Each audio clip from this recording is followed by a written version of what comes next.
Just change here. Get out of there. Get on my marks here. Okay, and like I said, this is kind of a beginner's guide, so there's a lot of stuff involved on it. You'll find out a bunch. If my slide will progress to the next one. Let's go. There we go. Okay, iNaturalist.org began as a master's final project for 3 students at Berkeley School of Information in 2008. In 2014, it became a joint initiative by the California Academy of Sciences and the National Geographic Society. iNaturalist connects you to a community of over 1 million scientists and naturalists who can help you learn more about nature.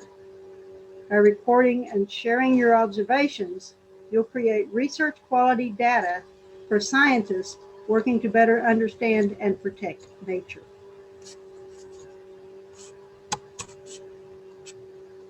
There are 2 ways to use iNaturalist: on a computer or on a phone. Many people use both. I know Lynn and I do. And there are benefits to each. Your observations look better on a computer because they're bigger, and you can see other people's observations better that way too.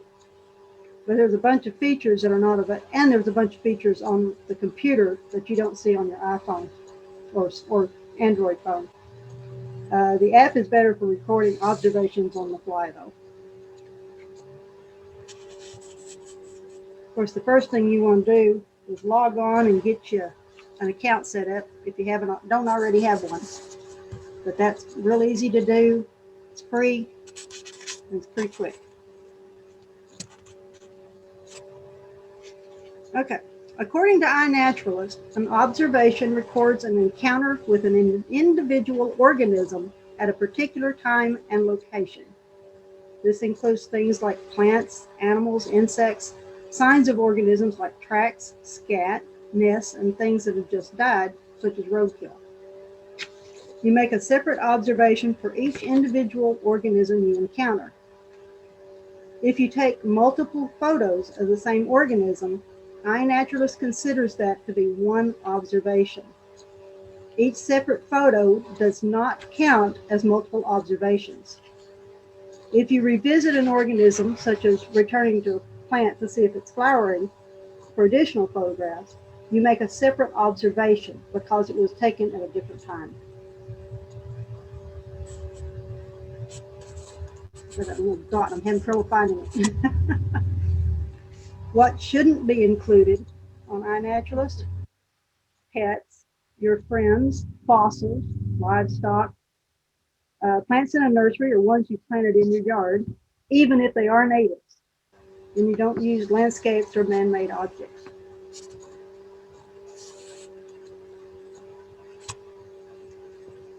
And people shouldn't be the main subjects. These photos show how having people or parts of them in the photo can help with identification, such as offering a size comparison. Your hand can be used to isolate items that you're photographing, especially things where there's lots of leaves. You can't see anything but a pile of leaves. You can use your hand to kind of show the difference, how the leaves are actually fixed and show more detail. So let's go out. You're out on a walk. Looks like, wait a minute, did you find out? I think I just moved on too far. Because I use the Android, all this is going to be on Android. I know the iPhone is a little bit different, but not enough. I think it's going to cause you much problems. Okay, you're out on a walk and you find these pretty pink flowers. So you open the app and click on the little green square down here in the corner. If you're new to iNaturalist, you're not going to see all the pictures that I've got shown on there. That'll come later. Okay, so you click on the Take Photo button, and you'll bring up your camera's phone or your phone's camera, and you take the picture, and it'll show you the image you just took and ask if it's okay or try again. If you don't like the picture, you can delete that one, take another one. If you like that one, say okay. You can take another picture, say okay. You can just keep taking pictures if you want.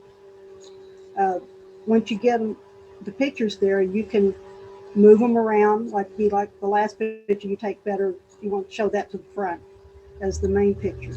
You can do that, and you can delete ones if you want to as well. My thing to do, especially because it's the phone app is very slow for taking pictures. So if you're taking pictures of a fast-moving bug with the app, you might get one picture, but the bug disappears. I like to use my phone as the camera first, take the pictures, and then use the choose image, pull up the pictures off my phone, and then put them on. Or I use my big camera to do it at home on the computer. So like I said, it's a little different. When I use the Android phone, you can also record a sound with the app or use a sound you've already recorded. That doesn't work on the Apple right now. They're still working on that feature. The best tip you can do is take the best pictures you can get. If you can't see what's in the picture, nobody else will either. Distant objects are better taken with a real camera and uploaded on your computer.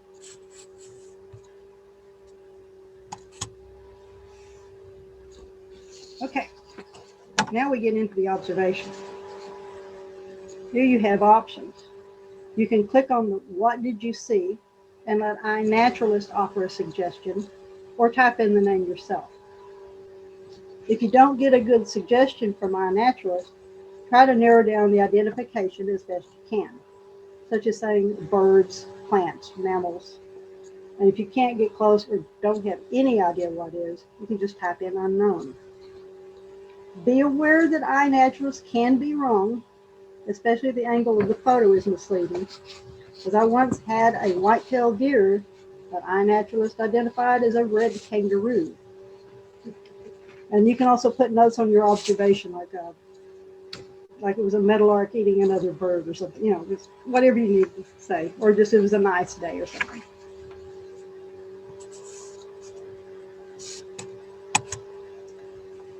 And when did you see it? If you're using your smartphone, it's going to pull up the date and time off of your phone. So that'll automatically be set there on the app. On the computer, you have to do a little more, do it yourself more or less. And the location. If you have the location open on your phone, the app will pull the GPS off of it. Sometimes you might have to go in and tap on there to get it to update to the right location. It might be trying to do the one you did earlier. And there's a little teardrop there. You can just upside down teardrop, actually. You can click on that and that'll help kind of reset your location. And you can obscure your observation location. If you don't want somebody to be following you around, you can just put it as obscure. That way it'll just show up like as a map of the state and nothing else. Okay, captive or cultivated. Here's the question we just had a little while ago. If you're making an observation of something that was grown purposely, such as a garden or nursery plant, or maybe an animal in a zoo, be sure to mark the captive or cultivated. This includes the native plants that you planted in your yard. Ideally, observations should be of wild flora and fauna. Don't put my dog in there. Okay. Projects. Projects are a collection of observations under a common purpose. Many researchers are interested in specific observations of different animals or locations of where they are, such as state of Texas. You can join their projects to have your observations included in their research, but it's not necessary to join the project to get them on there. Some projects, such as Birds of Texas, if you put a bird on there that was seen in Texas, they will add it automatically to their project. They probably would rather you join them, kind of help get a little more information, but either way it would work. And when I said you could obscure your sightings, that doesn't affect the observation's research quality for these projects, because the admins of that project can still see your locations. But if those are where you have to join the project for them to be able to see that. Otherwise, they say, well, here's birds of Texas. It's birds somewhere in Texas. That's okay. But it has better research value if they can tell where it is. And these are some of the ones that I've come across that I like. Just a few of the ones that I've got as projects. And I just kind of stumbled upon the reptiles and amphibians of Wichita, Archer, and Clay County recently.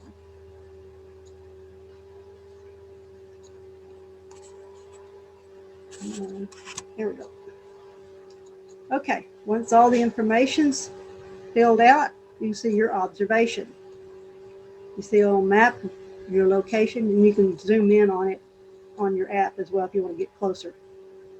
Your observation will have a needs ID tag until another iNaturalist user confirms your identification. With confirmation, the tag becomes research grade. And that's what everybody wants their observation to be. You can click on the little double dialog box and you'll see the image on the right. It shows you others who have agreed with your identification. It will also show you those who disagree with your identification, and hopefully they'll tell you why. There's been some good discussions on what creature is what. Maybe somebody says, yes, it's this, no, it's this, and they'll start going into details of why. It really can be informative. Bird observations almost always get confirmation within minutes. Plants and insects may take a few days to a week, and be aware that not all your observations are going to get identified. Grasses are one of those, because you just can't tell sometimes from a photograph what it is. You can also go in and edit your observations, and say you have some extra pictures that you took before and you hadn't put them in. Well, you can add those and see if maybe that'll help get you better identification, or get someone to identify it. The better the pictures, the better your chances of getting it to research grade.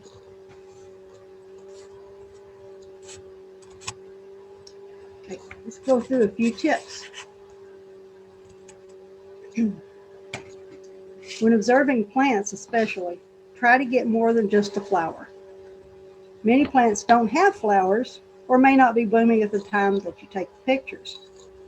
Bark, leaves, the general shape of the plant, even the roots can help in identification. Multiple angles, if available, can be helpful. And this is the common groundstorm. If you're waiting for that flower to open up, that's as far as it gets.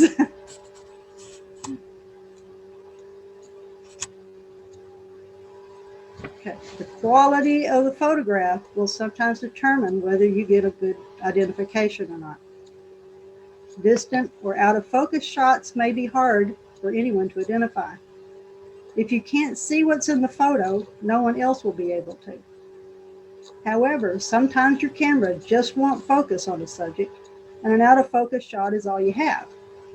But it still shows some of the necessary field marks for identification.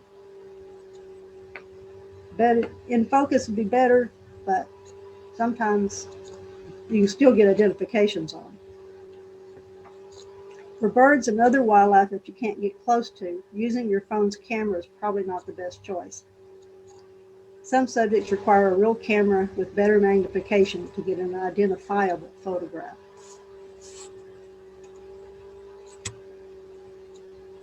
So you take a picture and there's two organisms in that photo. You can use that as two separate observations. On the top one, you've got the Gulf fritillary butterfly, and you've got the Turk's caps. You can just add those as one picture for one, say this is the Turk's cap, identify it for that, and then the same photograph for the Turk's caps. It sometimes can be difficult. You may have to force iNaturalist to say, it's not the butterfly I'm trying to do, it's the plant. And sometimes you have to type in the name and then choose that. Or other times you take the one picture and say, well, I'm talking about the two little white birds on the side or on either side of the heron.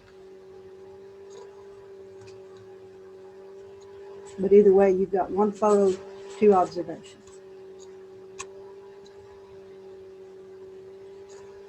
Okay, so an observation is an individual at one particular point in time. So taking separate photographs, this is just one observation. And you just put those all together on your app or on the computer also, you can do that. And just say this is one. This just happens to be a stretch sequence.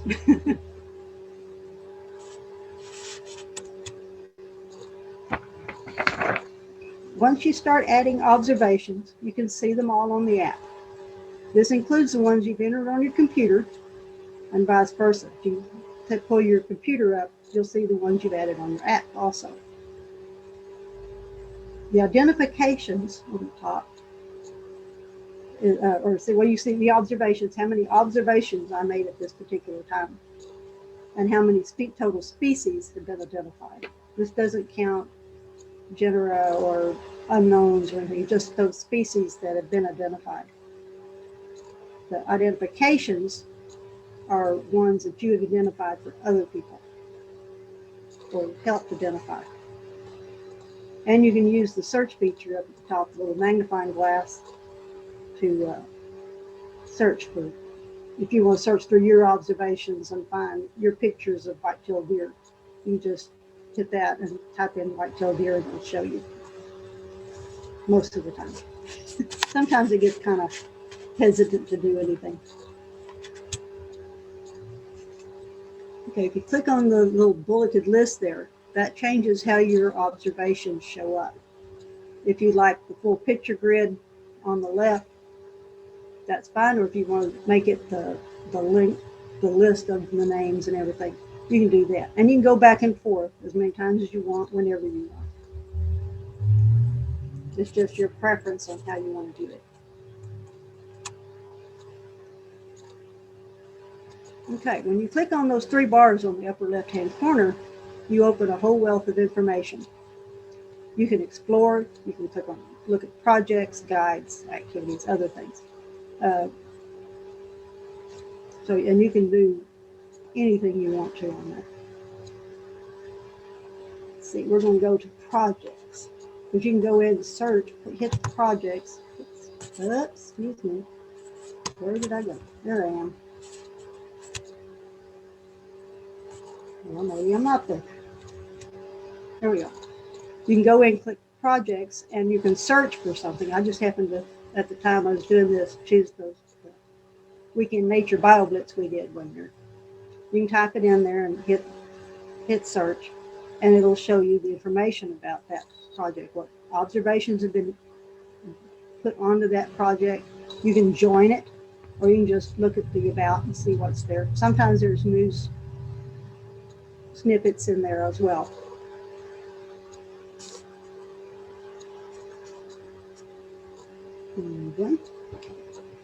Okay, activity shows you when other people make a comment or add an observation to your sightings. That's what the little box is. You got the one's a comment, the little voice box is a comment, and the little shield is someone's making an identification. And you can see that you can see them on your phone. They'll look like this when you pull your phone up if someone's made an observation or commented on it. On older identifications, they're farther down on your app, and you have to scroll and scroll. If you click on that, it'll show you any new information. Like you've had a picture from 2 years ago that you still don't know what it is. You click there and say, oh, well, someone's identified it for me finally. So you got a name for it.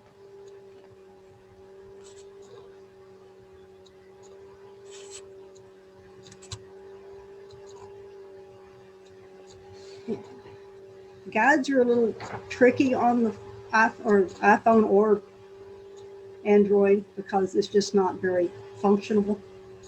That's best used on your computer.